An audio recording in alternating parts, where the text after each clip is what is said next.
Think back to when you were in school.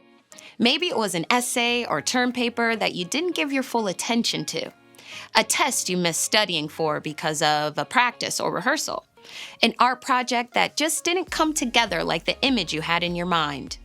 Yet you turn in the project or take the test because that's what you had to do, cringing as you think about the grade you know your teacher's about to give you. When you return to class the next day or the following week, like you imagined, your teacher calls you up. Your shoulders tighten, you walk up to their desk and get ready for the lecture. But instead, your teacher hands you your paper or your test or project and kindly says, "I'm going to give you a redo." And immediately you relax, breathe a sigh of relief, and get back to work, making it better.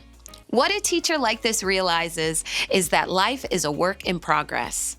We won't always get an A, write a perfect paper, create an amazing art project. This is just as true for the work we do as it is for the relationships we have. We won't always get them right. We'll say or do things that hurt the people we love. We'll speak out of turn. We'll act in ways that break friendships that mean so much to us. But that's where forgiveness comes in. We will all get hurt, and when we allow that hurt to control us, we just end up getting hurt more. That's why, when it comes to forgiveness, we all need a redo, a chance to restore what became broken. Forgiveness is important. That's why we're taking the month of March to talk about it. We'll talk about forgiveness like this: deciding that someone who has wronged you doesn't have to pay. In other words, forgiveness is learning how to let go of the hurt and, when possible, restore the relationship that was broken. See, forgiveness happens when we decide we're going to stop adding to the list of hurt and pain we carry with us. We decide to quit gathering ammunition and let go of the things that we've been holding onto and walk away. It's like our memory verse says in Colossians 3:13, "Put up with one another. Forgive one another if you're holding something against someone. Forgive, just as the Lord forgave you." When it comes down to it, the most compelling reason why any of us can forgive other people is because God forgave us first. We start our month on forgiveness with a moment from Jesus' life. In Luke chapter 7, verse 36 through 50, we find Jesus at the home of a Pharisee. While he was there, a woman with a bad reputation stopped by with an expensive jar of perfume. She cried and used her tears to wash Jesus' feet, then breaks open the perfume and anoints them.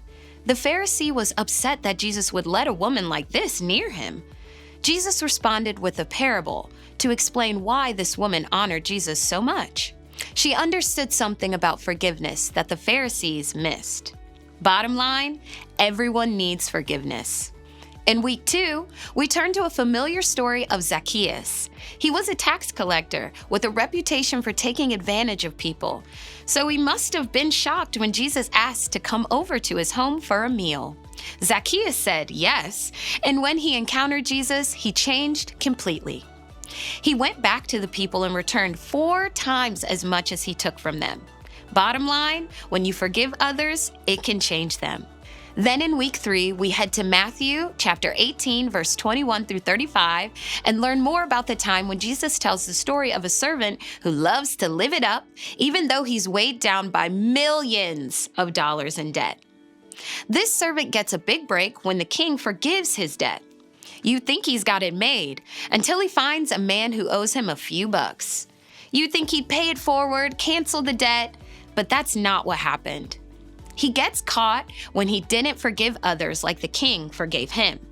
Bottom line, forgive others because God forgives you.